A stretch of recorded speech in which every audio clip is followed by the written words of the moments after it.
자, 권리의 종류죠. 마이크 나오죠? 네. 권리의 종류예요. 자, 권리라고 하는 게 뭐 이렇게 복잡한 거냐? 그래요. 굉장히 복잡합니다. 권리라고 하는 것도요. 추우시죠? 얘기를 했는데도 안 내려가나요? 그래요. 아마 중앙 집중식이라 그런가 봐요. 자, 권리도 굉장히 복잡합니다. 권리도 분류 방식이 여러 가지 방식이 있어요. 권리가 가지고 있는 그 내용에 따라서 분류하는 방식이 있고요. 권리가 그 기능, 작용에 따라서 분류하는 방식도 있습니다. 기타 분류 방식이 있는데 문제는 이건 거예요. 작용에 따른 분류 방식. 이거는 이제 금년에는 시험에 안 나왔어요. 17회 시험에는 안 나왔어요. 근데 18회 여러분 시험에 이거 나옵니다. 분명히 나와요. 자, 그러면 내용에 따른 분류 방식. 그래요. 뭘 기준으로 할 것이냐? 골치 아파요. 그냥 암기하세요. 이거는요. 제가 설명을 하면은 머리 터집니다. 잘못하면. 그래서 막 듬성 막 이렇게 머리 빠지니까 그렇게 하지 마시고 그냥 암기하세요. 이거는 내용에 따라서 암기해도 하나만 하시면 돼요. 이거는 제가, 인사. 몇 개 없어요. 민법에는 암기할 거 몇 개 없어요. 제가, 인사. 제가 인사하느냐 안 하느냐에 따라서 선물의 내용이 달라지죠. 용돈의 내용이 달라집니다. 제가, 인사. 재산권.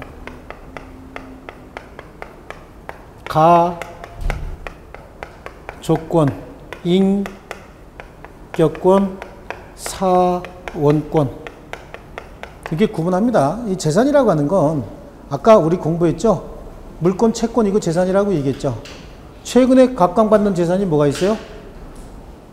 지식재산권, 무채재산권 이런 거, 그건 이제 한 통칭해서 그냥 지식재산권이다 이렇게 얘기를 해요.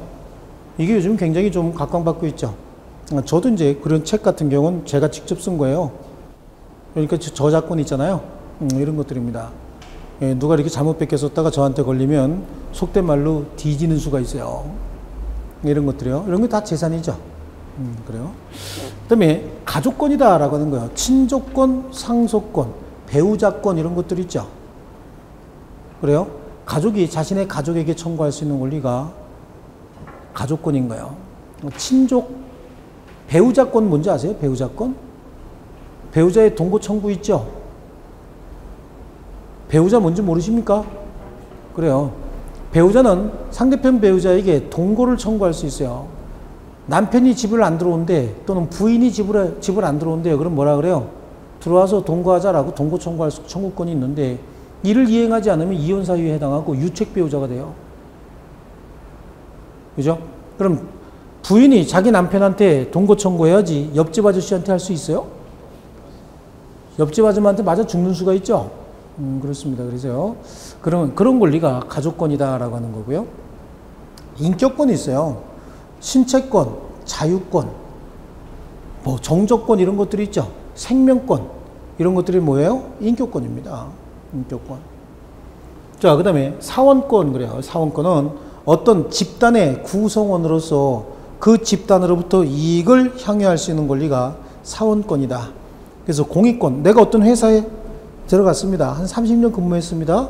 그럼 회사에서 이제 대리, 과장, 차장, 부장, 그 다음에 이사, 거쳐서 사장도 할 수 있겠죠.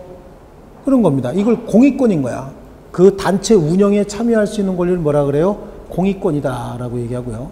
그래서 그 단체가, 그 회사가 돈을 많이 벌면 번 만큼 나한테 이익 배당을 요구할 수도 있겠죠.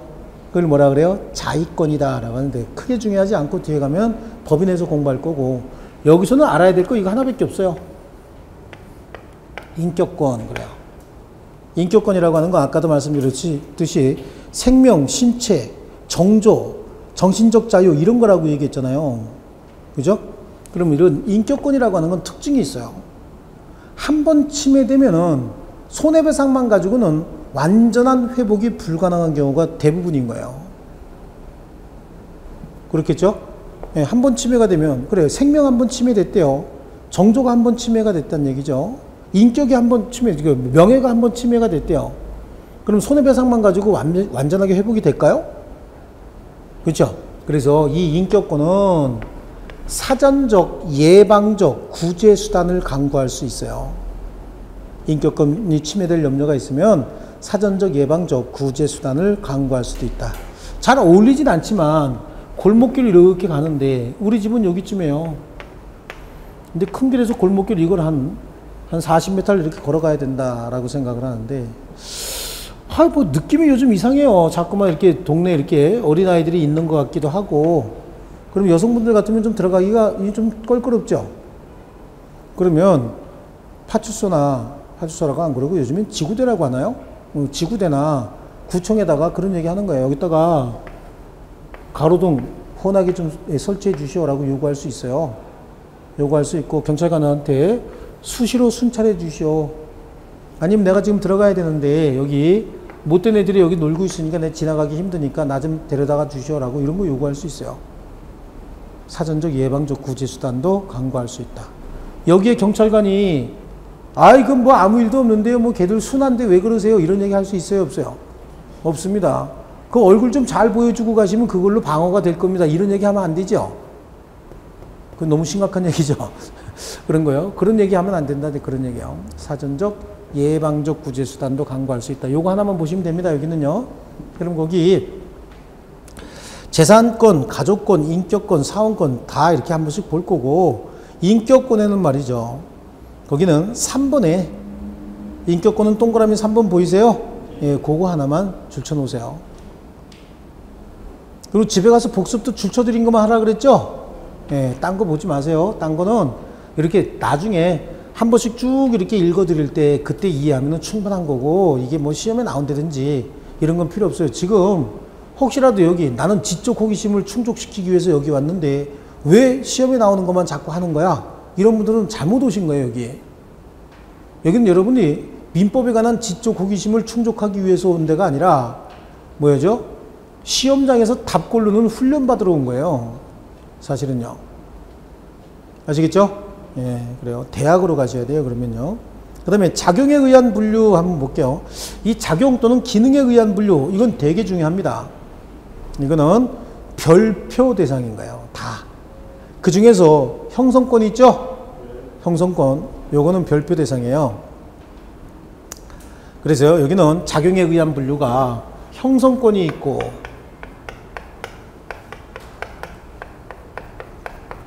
지배권이 있어요. 그 다음에 항변권이 있고요.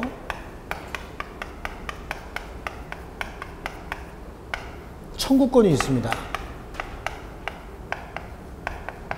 청구권이 있는데, 자, 여기 뭐 지배권이다, 항변권이다 이런 거 하지 마시고, 요거도 중요하긴 굉장히 중요합니다.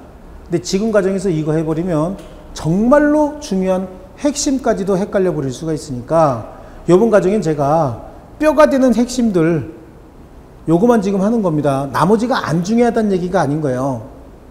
무슨 말인지 이해하시죠?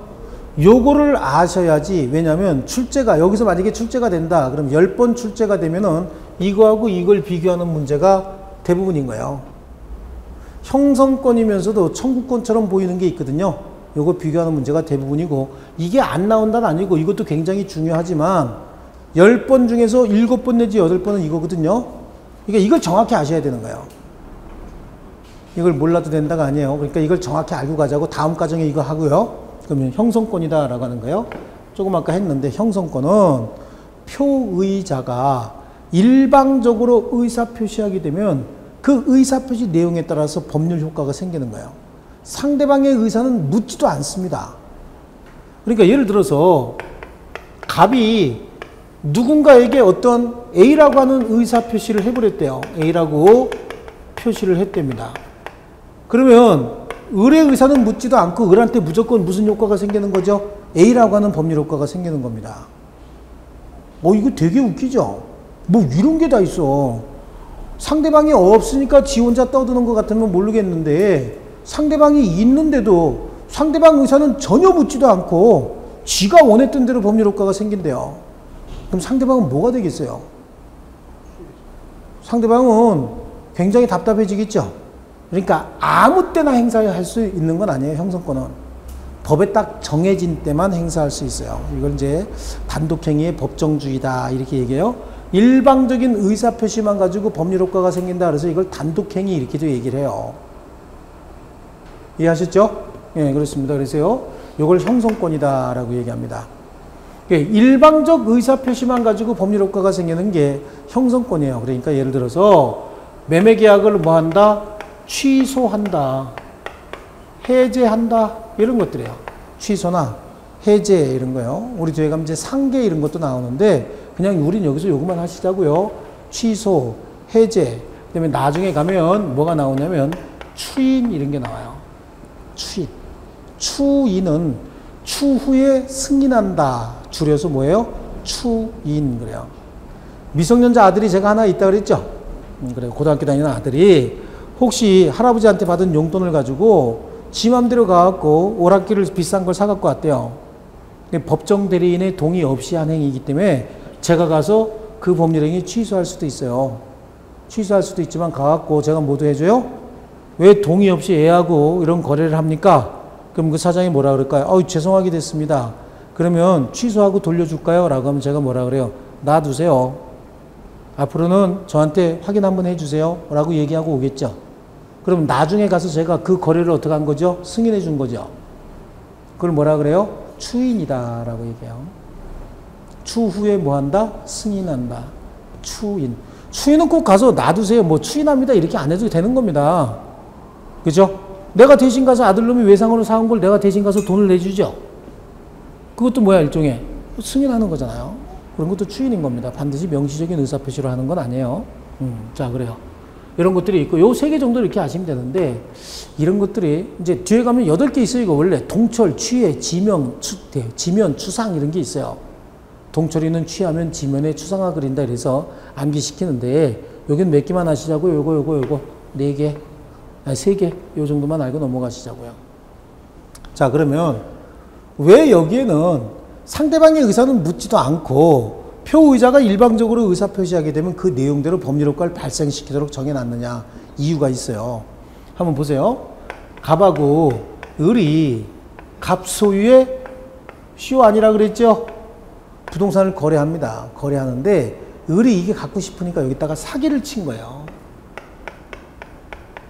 사기에 의해서 속은 거죠. 속아갖고 얘한테 매도하겠다라고 하는 의사표시를 해서 얘 이름으로 소유권 이전 등기까지 해준 거죠. 근데 나중에 알은 거예요. 사기당했다는 걸.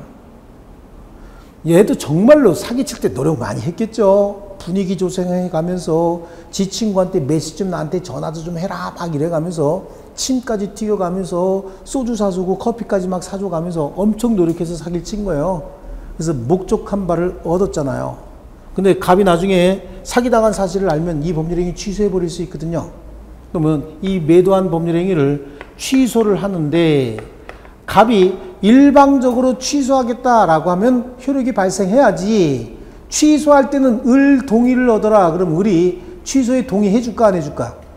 안 해주지 절대로요. 그죠? 얘는 얼마나 노력한 건데 거기에 동의해 주겠냐고. 그렇습니다. 그러니까 이러한 경우에는 어떻게 해야 돼요? 일방적으로 의사표시하게 되면 취소의 효과가 나타나서 이 법률행위는 소급해서 무효가 돼야 된다고요. 취소가 돼버려야 된다고.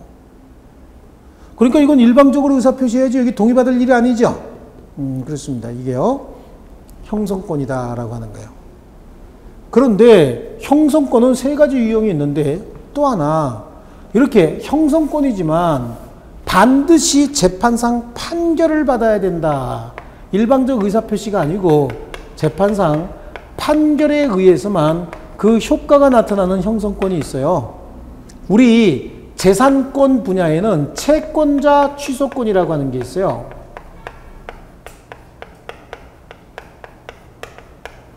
재산관계에는 채권자 취소권이 있고 가족관계에 주로 많아요. 뭔가 의사표시를 하는데 굉장히 신중하게 해야 될 필요가 있을 때는 표의자가 일방적으로 의사표시하면 좀 경솔해질 수가 있겠죠. 근데 굉장히 신중할 필요가 있을 때는 재판상 판결을 받아라 라고 되어 있어요. 이 대표적인 게 채권자 취소권이고 나머지는 가족관계를 해체하고자 하는 각종 청구권인 거예요. 그러니까 가족관계 해체를 내용으로 하는 각종 청구권들 이런 것들이야. 그러니까 파양권, 입양한 아들을 7, 8년 지나서 어떻게 하겠다는 얘기죠? 타양을 하겠다. 그러니까 가족관계가 형성이 됐다가 가족관계를 어떻게 한다? 해체하겠다 그런 얘기예요. 재판상 이혼권 이런 것들이에요. 아시겠죠? 혼인 취소 이런 것들이에요. 취소. 가족관계 해체요. 그러니까 이거는 시험에 나와요, 안 나와요? 가족법은 우리 시험법이 아니라 그랬죠? 그래요. 근데 가족법이 시험에 나와요. 그런데 답이 아니야. 얼마나 고마운지. 오지선다 중에서 2개가 가족법의 내용이 나왔다. 그럼 걔들은 답이다, 아니다? 아니다. 그럼 나머지 3개 갖고 찍어야지. 이걸 또 오지손다로 굴리면 그건 잘못 굴리는 거지. 볼펜이 아깝죠? 그러면요. 그러니까 어떻게 굴려야 돼? 그때는 3개 중에 하나를 가지고 굴려야죠. 그러니까 우리 시험법이 아닌 게 우리 시험에 등장하면 우리는 뭐라 그래야 돼? 출제위원 가지고 이런 그럴 게 아니죠. 얼마나 고마운지 이래야 된다고. 아시겠죠? 이거는 왜 우리 민법 선생이 안 가르친 거야? 민법이 아닌 걸 어떻게 다 가르쳐, 세상법을. 대한민국에만 해도 법이 2,000개가 넘게 있는데, 그쵸? 민법만 가르치면 되고, 우리는 민법에서 답을 찾는데, 민법도 총칙, 물권, 채권에서 답 찾으면 되는 거예요. 그러니까 이거는 제가 가족관계 해체라고만 됐어요. 느낌만 알면 돼요. 그럼 여기서는 시험에 뭐가 나온다는 얘기예요? 이게 나온다는 얘기예요. 채권자 취소권이. 이거는 반드시 뭐 하라고요? 재판상 판결에 의해서만 효력이 발생한다. 그리고 하나가 더 있는데, 무슨 청구권이다 라고 쓰지만 실제로는 청구권이 아니고 뭐다? 형성권인 것도 있어요. 정말로 웃기는 청구권이죠. 말은 청구권인데 본질은 뭐라고요? 형성권이지. 그러니까 청구권으로 위장하고 다니는 형성권이 있어요. 시험에 굉장히 잘 내겠죠? 이거하고 섞어서요. 엄청나게 잘 내요, 이거는. 그래서 이거하고 섞어 놓으면은 골라낼 수 있어야 된다고요. 이게 17회 금년 시험에 이게 왜 안 나왔는지 난 그거 잘 이해를 못 하겠어요. 굉장히 중요한데, 그러니까 내년 여러분 시험엔 무조건 나오는 거예요. 무조건 나오는데, 그럼 이거는 1분에 한 번씩 암기해야 되겠죠? 그래요. 그래서 1분에 한 번씩 암기해야 되기 때문에 매, 분, 소, 증자 들어가는 청구권인가요? 뭐뭐에 관한 매, 수, 청구권. 뭐뭐에 관한 분할 청구권. 뭐뭐에 관한 소멸 청구권. 뭐뭐에 관한 증뿐만 아니라 뭐죠? 감 청구권. 이런 게 있어요. 1분에 한 번씩 어떻게 하시라고요? 소증하게 생각하는 게 또 중인데요. 이러고 저한테 와가지고 질문하신 분들 몇 분 계시는데, 예, 골치 아파요. 1분에 한 번씩 소중하게 생각한다. 그러니까 뒤에 가면 이런 거 나와요. 이거 다 암기하면 머리 터지니까 이렇게 하는 거예요. 지상물 매수 청구권. 부속물 매수 청구권. 청구권은 청구권인데 뭐가 들어가 있어요? 매자가 들어가 있잖아요. 이거는 청구권이에요? 형성권이에요? 그럼 매수 청구권 행사하면 매매계약이 바로 성립한다는 얘기예요. 이 사례를 하나 잠깐 들어드릴게요. 제가 여기서 사례 들어드리는 건 그냥 이해하시라 그러는 거야. 지금은요, 어떻게 해요? 요거만 그냥 암기하시면 돼요. 뒤에 가면 본수업 때, 다음에 가서 본수업 때 들으면 쑥쑥 들어와요. 근데 암기하려고 들면은 머리 복잡해져서 안 돼요. 뇌 다쳐, 뇌. 지금 우리가 공부를 여태까지 했던 뇌예요? 안 했던 뇌예요? 이 뇌가. 우린 머리를 지금까지 뭘로 쓰고 있었어요, 여태까지? 대학 졸업하고 또는 고등학교 졸업하고 대학 졸업하고 여태까지 이 머리는 모자 쓸 때 패션으로 조금 이렇게 써봤죠? 잘 때 베개 비는 용도로 이렇게 좀 썼어요. 3년 전에는 어떤 분이 저한테 그런 얘기 했어요. 저를 무시하시냐고. 그래서 깜짝 놀랐어요. 그럼 다른 용도로 쓰셨습니까? 그랬더니 못 박을 때 망치 없으면 못도 좀 박아봤대요. 그런 분들은요. 그런 용도로 썼는데 갑자기 지금 막 이런 거 암기하려고 보면은 이거 다 암기하려고 들으면 어떻게 해요? 얘가 놀래요. 그럼 다치는 거예요. 진짜 다쳐요. 굉장히 힘든 거예요. 이 머리 쓰는 게요. 앞으로 이제 학원에 올 때는 딴 시간 말고 민법 시간에는 초콜릿을 하나씩 갖고 오세요. 초콜릿. 그래서 쉬는 시간마다 하나씩 이렇게 드세요. 이걸 안 드시면 집에 가서 밥을 엄청나게 먹어요. 배가 고파요. 이게 공부 많이 하면요. 왜 그러냐면 살은 안 빠지는데 이 뇌에서 양질의 단백질을 많이 소비해버리기 때문에 배가 고파요. 이제 배고프니까 먹죠. 그럼 어떻게 돼요? 중부지방이 풍만해집니다. 그러니까 초콜릿 하나씩 갖고 오셔가지고 중간중간에 이렇게 드세요. 그래야 허기도 좀 이렇게 달래고, 예, 양질의 이렇게 당분을 좀 이렇게 많이 보충합니다. 자, 보세요.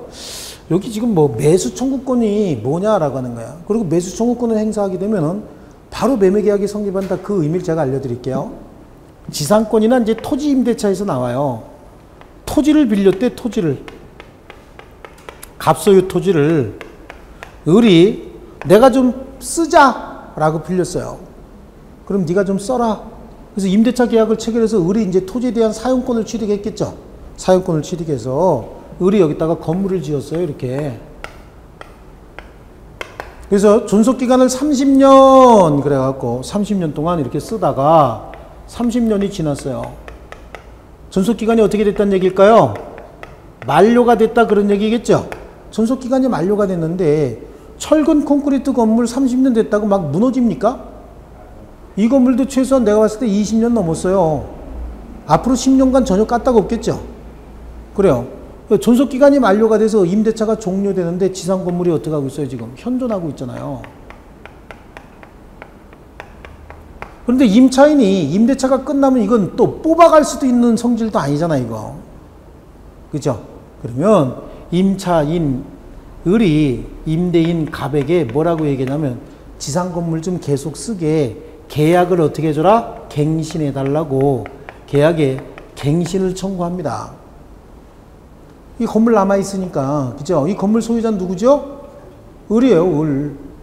토지 소유자가 갑이고, 을이 토지 임대차에서 건물 지은 거잖아요. 그러니까 지상 건물 남아있으니까 좀 쓰자. 계약 좀 갱신해줘. 그런데 갑이, 그래? 그러면서 갱신해주면 그냥 쓰면 되겠죠? 갑이 뭐래? 야. 내가 써야 돼. 딱 내가 써야 돼. 라고 갱신을 거절해버립니다. 거절해버리면 을이 건물을 해체하고 이사갈 수도 있지만 그래? 그럼 네가 사 라고 지상물을 어떻게 한다고요? 매수 청구권을 행사하는 거예요. 여기 있는 매수 청구권 뭐라 그랬죠? 형성권이라 그랬잖아요. 일방적으로 의사표시하면 그대로 법률효과 나타나야 되죠. 그럼 매수 청구권을 행사해 버리면 바로 매매가 성립해 버리는 거예요. 갑한테 의사 물어봤어요? 안 물어봤어요? 살 거요? 라고 물어봤어요? 안 물어봤어요? 안 물어봤어요. 그냥 매수 청구 당시 시가 상당액으로 매매 계약이 바로 성립해 버려요. 그럼 이게 지금 현재 시가가 10억이다 그러면 어떻게 돼? 이제 10억의 매매 대금 줘버려야 돼요. 줘야 된다고. 아시겠어요? 이런 걸 뭐라 그래요? 형성권이다. 그런데 얘들은 뭘로 위장하고 있어요? 청구권으로 위장하고 있다. 중요할까요? 안 중요할까요? 그러니까 1분에 한 번씩 어떻게 돼요? 소중하게 생각해야 되겠죠? 매분 소중. 이거는 이제 공유물 분할 청구권이다 이래요. 분할 청구권은 상속재산 분할 청구권도 있고 공유물 분할 청구권도 있는데 분할 청구권 우리 시험 범위에 들어가는 거 딱 하나밖에 없어. 얼마나 고마운지 몰라요. 공유물 분할 청구권. 그 다음에 지상권 소멸 청구권, 전세권 소멸 청구권 이런 것들이 있어요. 소멸 청구권. 그 다음에 차임의 증 또는 감 청구권, 지료의 증 또는 감 청구권 이런 것들이 있죠. 증, 감, 증뿐만 아니라 감도 있어요.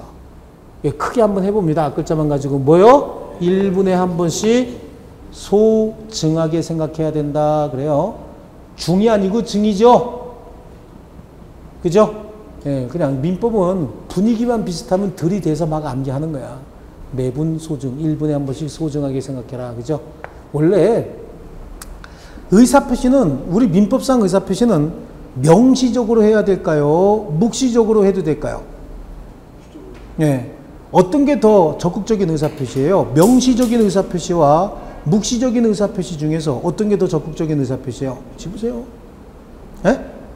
명시적인 의사표시요? 아니에요. 더 적극적인 의사표시는 묵시적인 의사표시인 거예요. 그것도 이제 이거 가지고 한번 보세요.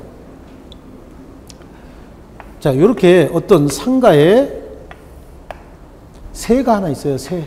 이게 새 장이 이렇게 있고 여기 새를 그려야 되는데 제가 그림 잘 그려요. 새. 말하는 새요. 말 참 잘해 얘. 얼마나 말을 잘하는지. 어떤 여자분이 걸어가십니다. 아가씨야, 아가씨. 그래서 우리는 아가씨는 이렇게 그래요. 머리 길면 아가씨죠? 그래요. 아가씨가 이렇게 지나가는데 이 새가 여기다가 얘기를 하는 거예요.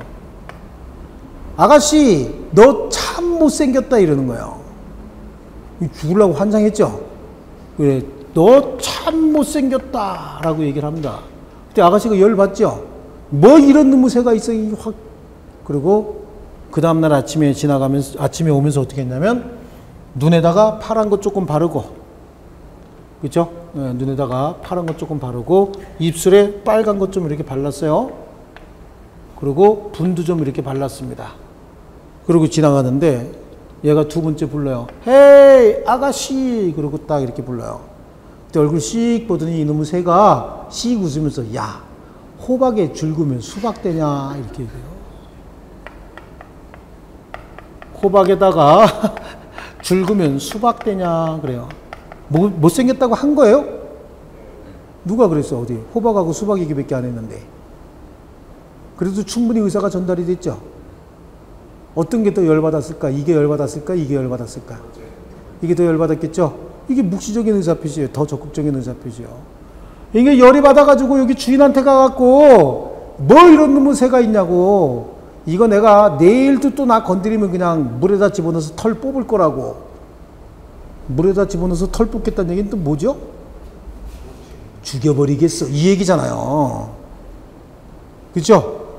명시적인 의사표시예요? 묵시적인 의사표시요? 묵시적인 의사표시인데 더 적극적이죠? 그렇습니다. 죽여버리겠어. 이거보다도 끓는 물에 집어넣어서 털 뽑겠어. 이게 더 잔인하잖아요. 그죠? 그러니까 주인이 미안하다고 교육 잘 시키겠다고 얘기를 했다. 그 다음날 이 아가씨 지나가요. 새가 부를까 말까 쭈삣쭈삣 하는 거야. 교육 잘 받았겠죠? 그러니까 아가씨 그럼 그렇지 지까짓기 새 주제에 이렇게 지나가는데 지나가려고 하니까 새가 못 찾겠다라고 불렀어요. 헤이 아가씨. 그리고 부르니까 쫙 째려보면서 쳐다봤겠죠? 그때 뭐라고 얘기하냐면은 알지? 그래요. 조용히 왜 불렀는지 알죠? 그죠? 알지? 이거 한마디에 얘 쓰러진 거예요, 그냥. 아무 얘기 안 했죠? 뭐라 그랬어요? 알지. 가까이 일로 와봐. 그래서 가까이 가서 보니까 알지? 이렇게 얘기하더래요. 쓰러졌겠죠? 예, 그래. 묵시적인 의사표시인 거예요. 그러니까 우리 시험에 무슨 행위는 명시적으로 하여야 한다. 그러면 무조건 틀린 지문이에요. 딱 하나만. 무슨 행위는 반드시 서면에 해야 된다. 그러면 무조건 틀린 거예요. 딱 하나만 예외가 있어요. 다시요. 무슨 행위는 명시적으로 해야 된다. 그러면 무조건 뭐다? 틀렸다. 무슨 행위는 서면에 해야 된다. 그러면 무조건 뭐다? 틀렸다. 무조건 틀렸어요. 명시적으로 해도 되고 묵시적으로 해도 되고 서면에 해도 되고 구두로 해도 되는 거예요. 근데 왜 우리는 서면을 좋아해요? 서면에 하는 게 효과가 확실해요? 구두로 하는 게 효과가 확실해요? 똑같다니까. 금방 얘기하니까. 서면이나 구두나 똑같아요. 근데 왜 우리는 서면에 하는 걸 자꾸만 좋아하냐고. 꼭 인간들이 이런 인간 있잖아. 내가 언제 그랬어? 그래서 배 내미는 인간들 있죠. 턱 들면서. 그럼 그 턱을 어떻게 해야 돼요? 지그시 눌러줘야 될 거 아니에요? 그게 서면이 있으면 잘 눌리는데 서면이 없으면 잘 눌려요? 안 눌려요? 안 눌리는 겁니다. 그러면 반드시 서면에 써야 되나요? 아니에요. 우리 요즘에 스마트폰이 있죠? 이거 펼쳐놓고 우리 대화를 녹음하겠습니다. 그리고 녹음하시면 되는 거예요. 그럼 그것도 확실한 증거의 효력이 있는 거예요. 그러니까 우리가 서면을 좋아하는 건 뭐예요? 증거 확보 때문에 그래요. 증거 확보 때문에. 그래서 우리 시험에 민법상 의사표시는 증거 확보는 소송상 문제잖아요. 그러니까 민법상 의사표시는 명시적으로 하든 묵시적으로 하든 효과는 똑같다. 오히려 알지 이게 더 죽이는 거죠. 끓는 물에 집어넣어 털 뽑겠어 이게 더 무시무시한 말이죠. 그렇습니다. 묵시적인 의사표시가 훨씬 더 적극적인 의사표시라고 볼 수 있어요. 그것뿐만 아니라 구두로 하든 서면으로 하든 효과는 똑같은데 뒤에 가면 뭔가 신중하게 해야 되는 행위들이 있어요. 그러니까 신분행위들 있죠. 혼인신고 팔짱 끼고 가서 우리 부부 됐어요. 그럼 부부일까요? 그럼 구청에서 알아서 그래 니네들 부부 이렇게 해주나요? 아니죠. 그럼 어떻게 해야 돼요? 혼인신고서를 제출해야 돼요. 그죠? 그 다음에 아기가 태어났다 그러면 어떻게 해야 돼요? 출생신고서를 제출해야 되죠. 이런 가족법상 법률행위는 신중히 해야 될 필요가 있고 증거를 확실히 남겨둬야 될 필요가 있어요. 처음부터. 그래서 그때만 서면으로 하는데 재산상 법률행위지만 서면으로 해야 되는 게 하나가 있는데 법인의 설립행위인 거예요. 법인은 법에 의해서 사람처럼 취급되는 거예요. 사람이에요? 아니요? 이는 이는데 뭘로? 법으로 사람처럼 만들어주니까 얘를 만들려면은 주디만 갖고 안 되겠죠? 그래서 법인의 설립행위만 뭘로 해? 서면으로 하는 거예요. 나머지는 자유로운 의사결정에서 내 재산 거래하는데 내가 그냥 의사표시하고 상대방도 그냥 의사표시 받아주면 되는 거지 이걸 꼭 이거 쓴다. 이 필요 없는 겁니다. 그런데 또 이걸 또 이용하는 인간들이 있죠. 에이, 그건 뭐 약속했으면 됐지. 그 무슨 뭐 서면이 필요해. 그럼 녹음하자 그럼. 이렇게 얘기해 보세요. 그럼 녹음해 놓으면 돼요. 합의에 의해서. 아시겠죠? 예. 증거가 상대방 동의 없이 녹취한 증거가 증거로서 쓰입니까? 증거의 효력이 있어요? 있어요. 두 사람만, 목소리가 두 사람만 들어가면 이건 무조건 증거로서 효력이 있고요. 나 자신을 위해서 내가 상대방과 대화할 때 그 목소리, 두 사람만의 목소리만 들어가면 무조건 증거로서 효력이 있고 이거는 불법 취득 증거가 아니에요. 그런데 옆에 애기 우는 소리라도 하나 들어가면 그건 무조건 불법 취득 증거예요. 그래서 다른 사람 목소리만 안 섞이고 두 사람 목소리만 있으면 무조건 불법 취득 증거예요. 유효한 증거입니다. 아시겠죠? 그러니까 통화하면서 통화 내용은 얼마든지 녹음해도 관계없어요. 증거로 쓰일 수 있어요. 통화 내용은. 근데 통화하다가 옆에서 애가 우는 소리가 들렸다. 그러면 그거 안 돼. 그러니까 상대방이 내 통화를 녹취할 것 같으면 어떻게 해요? 애 꼬집어야죠. 그 증거를 어떻게? 무효로 만들기 위해서는 그렇게 만드는 겁니다. 그래서 반드시 서면으로 할 필요 없다. 그런 얘기죠. 그래요. 자, 딱 그냥 믿고 가시는 거예요. 무슨 행위는 반드시 명시적으로 해야 된다. 그러면 맞았어요? 틀렸어요? 무효행위의 추인, 취소할 수 있는 행위의 추인은 명시적으로 해줘야 되겠죠?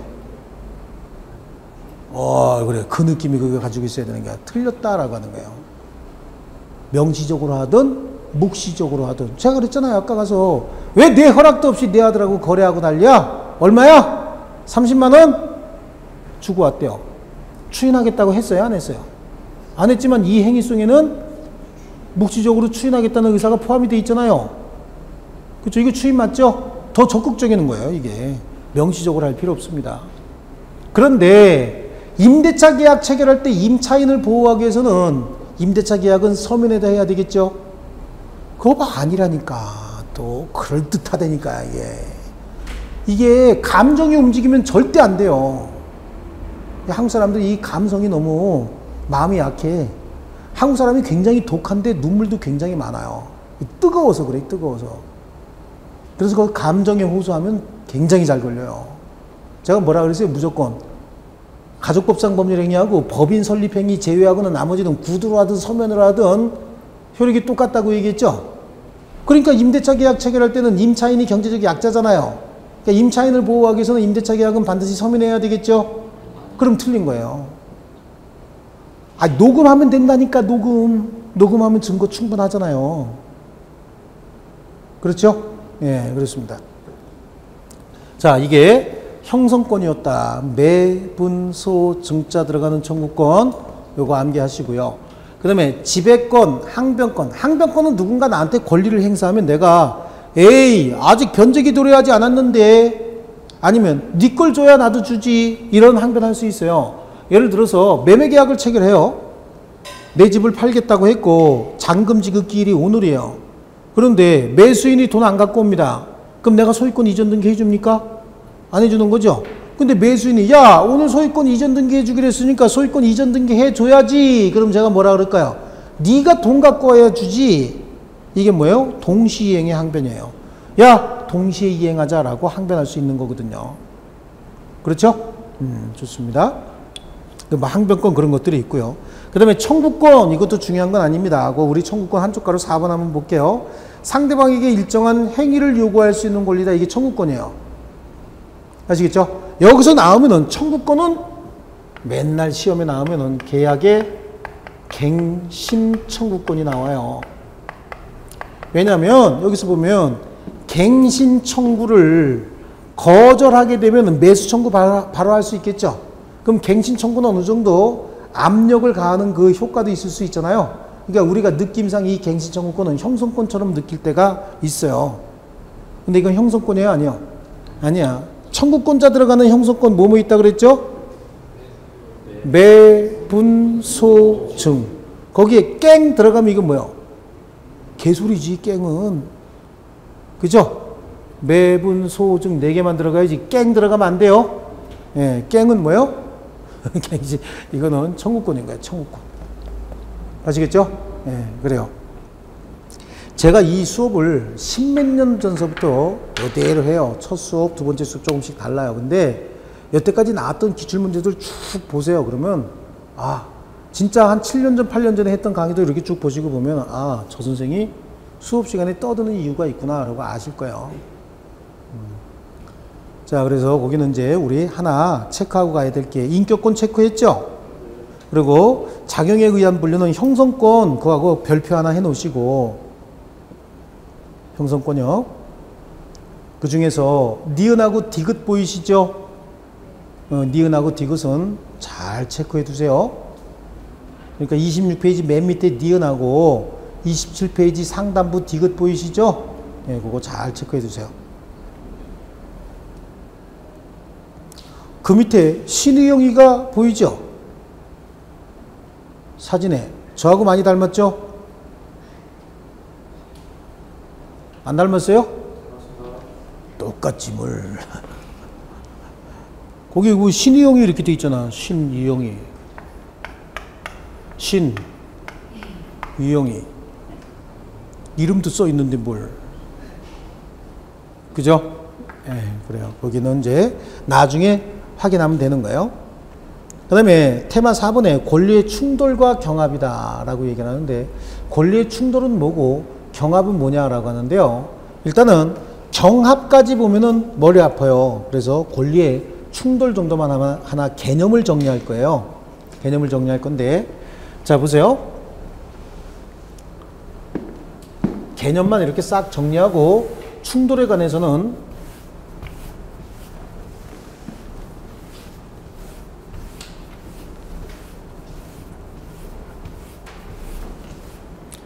금년에도 또 이번에 출제가 될 가능성도 있긴 있는데, 권리의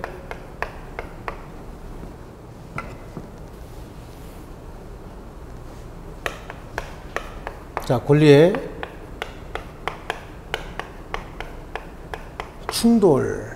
권리의 충돌이 뭐냐? 그 다음에 권리의 경합이 뭐냐? 권리의 경합을 봤는데, 여기는 이제 법조 내지는 법규 이렇게 얘기해요. 하나의 조문을 할 때는 법조문이에요. 그 다음에 법끼리 또 경합하는 경우도 있어요. 그래서 법규의 경합이다 이렇게 얘기하는데요. 요거는 이제 그 권리의 충돌 여기다가 살짝 한번 그려봐 주세요. 이렇게 하나 그려 놓으세요. 하나의 법률 관계 또는 하나의 생활 사실 또는 하나의 물건이 이렇게 있대요. 이 물건 위에 권리가 하나만 성립되어 있답니다. 그럼 권리가 하나만 성립되어 있으면 이 권리가 5억짜리래요. 근데 이 물건은 3억짜리예요. 그럼 이 3억짜리 물건 팔아서 5억짜리 다 만족시킬 수 없죠. 그럼 얼마가 부족해요? 2억이 부족하잖아요. 그럼 2억은 다른 방법을 통해서 받아야 될 거 아니에요. 그럴 수밖에 없죠. 근데 문제는 권리가 하나만 있는 게 아니라 다른 권리도 또 있대요. 자, 이거는 3억짜리고 이것도 3억짜리예요. 근데 물건은 5억짜리야. 5억이고 이거는 각각 3억짜리 권리가 하나씩 있대요. 그럼 여기서 보세요. 5억짜리 팔았습니다. A를 먼저 만족시켜주고 나면 B가 만족을 못 받죠. B는 얼마 못 받아? 1억은 못 받네. 그럼 B를 먼저 만족시키면 A가 또 1억을 못 받죠. 그러면 여러분이 A라고 생각해 보세요. 그럼 이거 팔았으면 여러분이 먼저 받아야 돼? 나중에 받아야 돼? 먼저 받아야 되죠. 근데 이 굉장히 친한 친구예요. 그럼 여러분이 먼저 받아야 돼요? 나중에 받아야 돼요? 굉장히 친한 친구예요. 생활도 굉장히 어려운 친구예요. 그럼 먼저 받아야 돼요? 나중에 받아야 돼요? 네, 먼저 받아야 되는 거예요. 먼저 받아서 도와주는 거지. 그쵸? 여기서 순위에서 밀리면 안 되는 거죠. 그럼 먼저 받겠다고 남이요? 당연히 먼저 받아야 되겠죠? 그런데 5억밖에 안 나왔잖아요? 뭐가 이루어져, 이제? 전투, 대결이 벌어지겠죠? 뭘로 대결해요? 팔씨름만 하는 거죠? 팔씨름에서 졌다. 우린 또 한 번 진 걸로 잘 승복 안 하잖아요. 우리 한국 사람은. 그죠?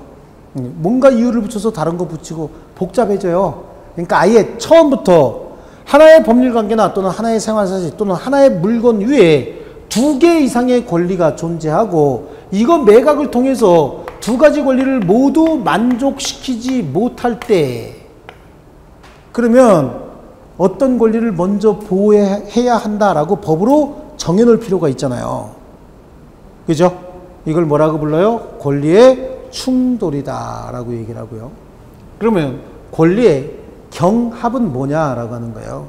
권리의 경합은 하나의 법률관계나 하나의 생활사실로부터 발생돼서 나오는 여기서 튀어나오는 권리가 2개 이상이라는 거예요. 하나만 나오는 것이 아니라 A라고 하는 권리도 B라고 하는 권리도 여기서 생기는 거예요. 그림 가지고 지금 구분하십니다. 그런데 2가지 권리는 서로 목적이 동일해요. 어이 벌써 복잡하네. 그렇죠? 목적이 동일한 목적을 가지고 있다. 그렇다는 얘기는 A권을 행사해서 만족을 얻게 되면 B권도 목적을 달성한다. 그런 얘기잖아요. 2개는 목적이 동일하니까. B권을 행사해서 만족을 얻으면 A권도 목적을 달성하게 된다. 그런 얘기예요. 그런데 법적인 근거도 다르고 완전히 다른 권리인 거예요. 이걸 뭐라 그래요? 권리의 경합이다. 이거는 권리의 충돌이다. 권리의 경합이다. 그럼 법조의 경합은 뭐냐 그런 거예요? 어떤 사건이 하나 생겼어요. 어떤 문제가 하나 생겼는데 여기에 적용할 수 있는 법 조문이 또는 법규가 A라고 하는 법도 적용될 수 있고 아니면 같은 법 내에서는 A 조문을 적용할 수도 있고 여기다가는 B라고 하는 법이나 또는 B라고 하는 법 조문을 적용할 수도 있다. 조를 적용할 수도 있다라고 하는 거예요. 그런데 이게 혹시 특별법이고 이게 일반법일 수 있겠죠. 동일한 내용의 법이 2개가 하나의 사건에 적용할 수 있다는 얘기는 하나는 특별법이고 하나는 일반법일 거예요. 그럼 이때는 처음부터 특별법이 우선이기 때문에 특별법이 적용되는 범위 내에서 일반법은 적용될까요? 안 될까요? 안 되는 겁니다. 이게 법규 또는 법조의 경합이다라고 얘기를 해요. 자, 그러면 권리의 충돌의 예를 한번 들어보시자고요. 그래서 권리의 충돌의 예는 이제 이건 암기해야 되는 거니까 우리 권리 충돌이 뭔지 아시겠죠? 하나의 물건 외에 2개 이상의 권리가 존재하고 이거 매각을 통해서 모두 만족시키지 못할 때는 그럼 어떻게 해야 된다? 어떤 게 먼저 만족을 받아야 된다라고 정해 준 걸 뭐라 그래요? 권리의 충돌이다. 그렇죠? 자, 이런 거 있어요. 어떤 집에 보니까 여기 이렇게 생긴 3층 집을 가지고 있던 갑이 이 집이 경매가 들어갔어요. 경매가 들어가고 경락이 되고 있습니다. 그래서 여기 권리 분석을 이제 권리 분석할 때 항상 이렇게 씁니다. 이렇게 해서 하는데 여기 갑이 소유자인가요? 소유자고, 이 을이 저당권자예요.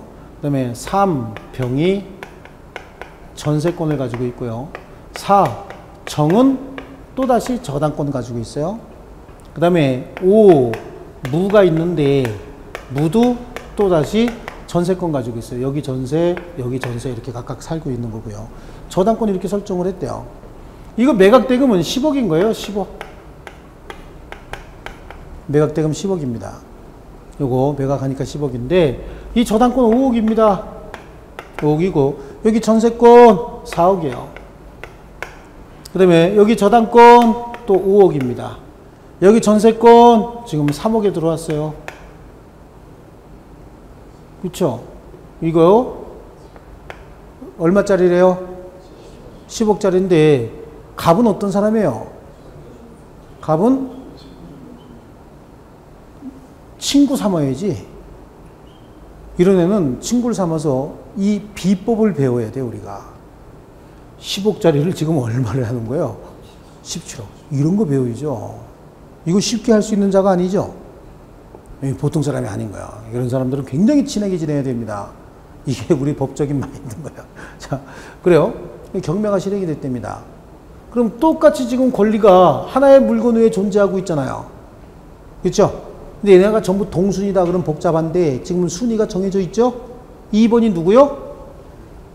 을, 3번은 병, 4번은 정, 5번은 무 그렇잖아요. 그죠? 그러면 10억 중에서 을 5억 주고 나면 얼마 남았어요? 5억. 그러면 병은 4억, 정은 1억 받죠? 그럼 무는 받을 거 있어요? 없어요? 없어요. 이 순서를 이렇게 정해주게 돼 있는 거예요. 똑같은 물건끼리는 이건 저당권도 물건이고 전세권도 물건이고 저당권, 전세권 다 물건이거든요. 물건은 대세권이라고 얘기했죠. 세상 사람 누구에게나 다 주장할 수 있는 대세권이에요. 이렇게 물건과 물건이 서로 하나의 물건 위에 같이 존재할 때는 그 물건은 성립한 순위에 의해서 보호 여부가 결정이 되는 거예요. 성립한 뭐에 의해서요? 순위. 그러니까 먼저 성립한 물건이 먼저 보호받고 남는 게 있을 때 나중에 성립한 물건이 보호가 되는 겁니다. 아시겠죠? 이거는 제일 나중에 성립했으니까 한 푼도 못 받죠? 여기서 손해를 가장 크게 본 사람이 누구예요? 그러니까 무슨 무요? 정이지. 정은 4억 손해봤는데 또 우리가 여기서 또 1억이라도 받았으니까 뭔가 있지 않느냐? 아니요. 4억 손해잖아. 4억. 그죠? 그래요. 성립한 순위에 의해서 보호가 된다. 뭐는요? 물건 상호간에는 물건과 물건 사이에는 성립한 순위에 의해서 보호 여부가 결정이 된다. 그런데 하나는 물건이고 하나는 채권일 수도 있잖아요. 그래서 물건과 채권이 서로 충돌할 때는 그래요. 물건과 뭐요? 채권이 충돌할 때는 물건은 대세권이라 그랬죠. 그리고 물건은 대체적으로 등기가 좀 됩니다. 아, 이거 복잡하니까 줄도 안 쳐줄 거예요. 개념만 아시면 되는데 지금 그냥 넘어가기 좀 그러니까 설명하는 거예요. 물건과 채권이 충돌하게 되면 물건은 대세권이죠. 대세권이고 세상 사람 누구에게나 다 주장할 수 있는 거고 대체적으로 등기가 돼요. 이 물건은요. 등기가 된다는 얘기는 등기부에 기록이 된다 그런 얘기잖아요. 이거 다 등기부에 기록이 되거든요. 그럼 공적 장부에 기입이 된다 그런 얘기죠. 그런데 채권은 어때요? 채권은 내가 빚이 얼마나 있을 것 같아요, 여러분? 잘 모르죠. 제가 여러분이 빚이 얼마나 있는지 잘 모르죠. 하지만 그럼 국가기관에서 내가 빚이 얼마 있는지 알까요? 몰라요.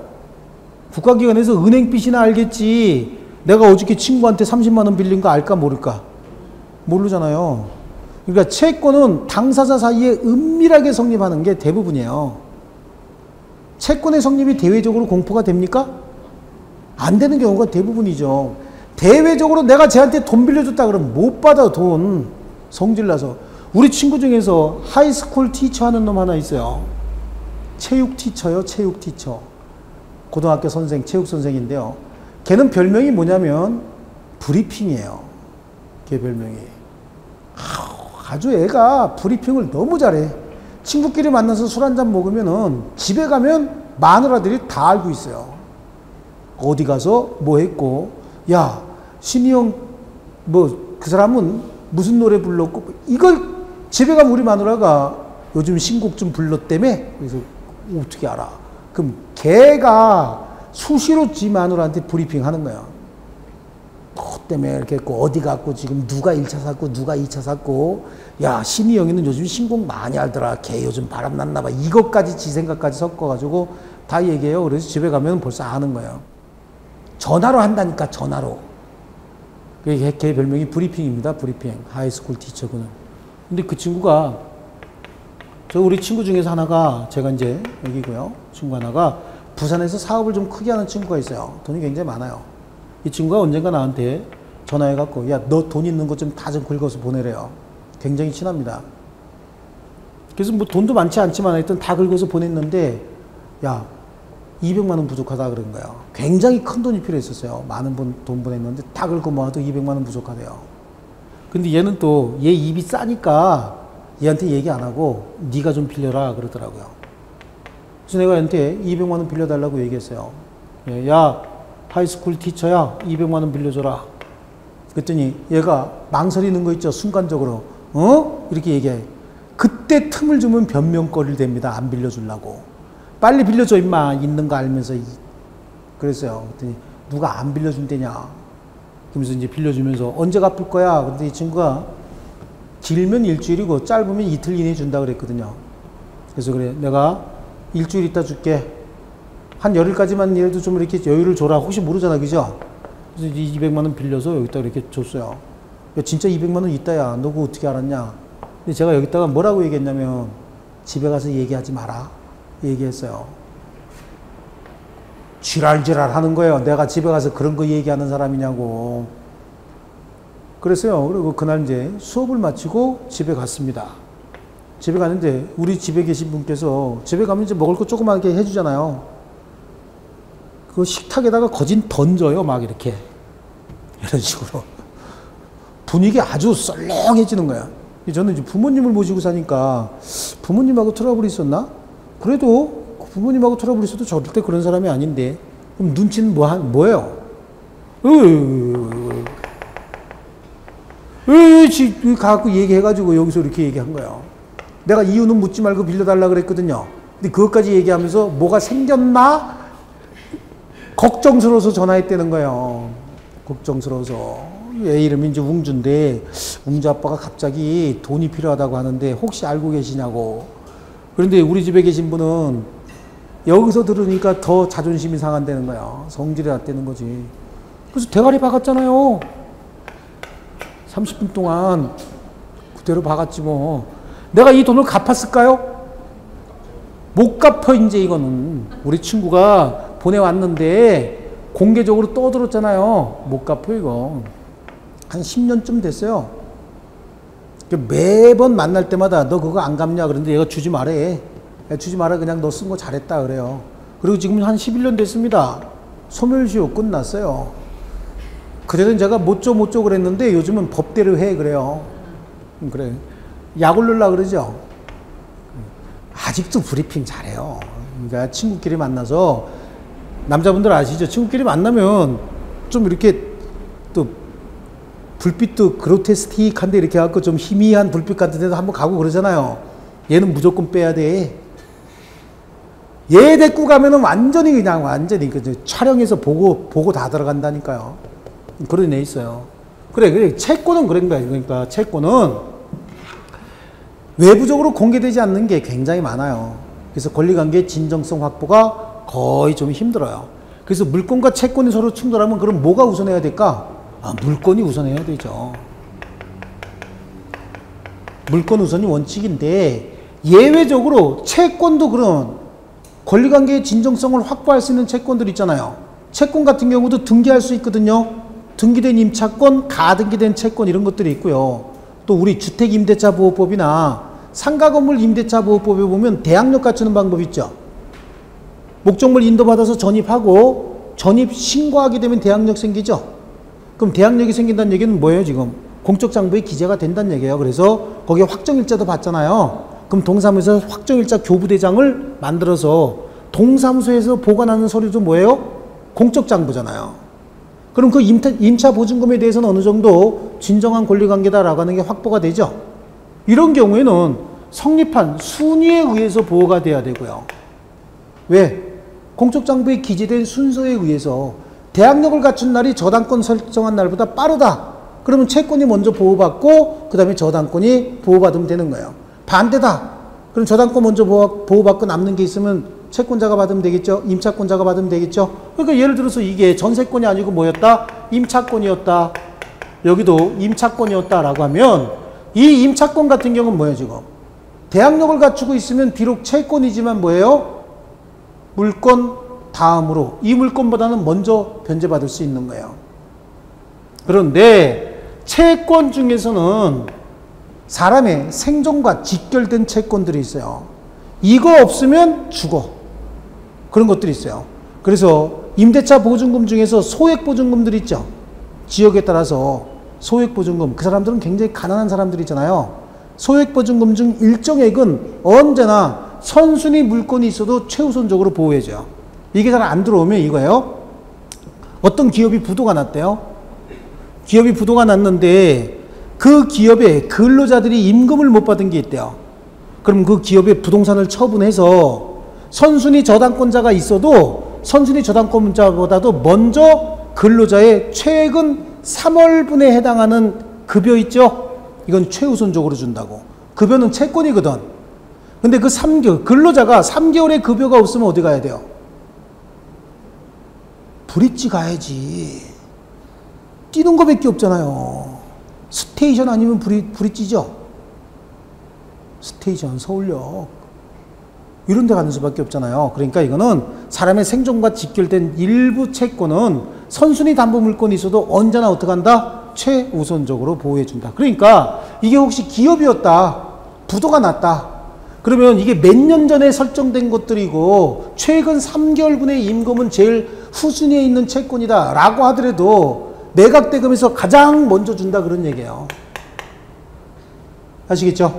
예, 이런 거예요. 그래서 물권과 물권은 성립한 순위에 의하고 물권과 채권은 뭐가 우선인데? 물권이 우선인데 예외적으로 채권도 순위에 의해서 보호되는 채권도 있지만 최우선적으로 보호되는 채권들도 있더라. 종류는 지금 암기하면 안 돼. 지금 암기하면 머리 아파요. 하지 마세요. 시키는 대로 하면은 절대적으로 80점은 맞습니다. 아시겠습니까? 너무 느린 것 같아요. 걱정하지 마세요. 여태까지 다 그렇게 해왔어요. 15년 동안 버틴 이유가 다 있습니다. 걱정하지 않으셔도 됩니다. 아시겠죠? 네. 정해진 틀 짜놓고 그 다음에 살 붙이는 건 금방 붙이는 거예요. 좋습니다. 그래서 책으로 잠깐 가시면 거기 물권과 물권의 충돌, 그런데 물권과 물권의 충돌은 물권 상호 간에는 먼저 성립한 권리가 후에 성립한 권리에 우선한다. 그거 줄치세요.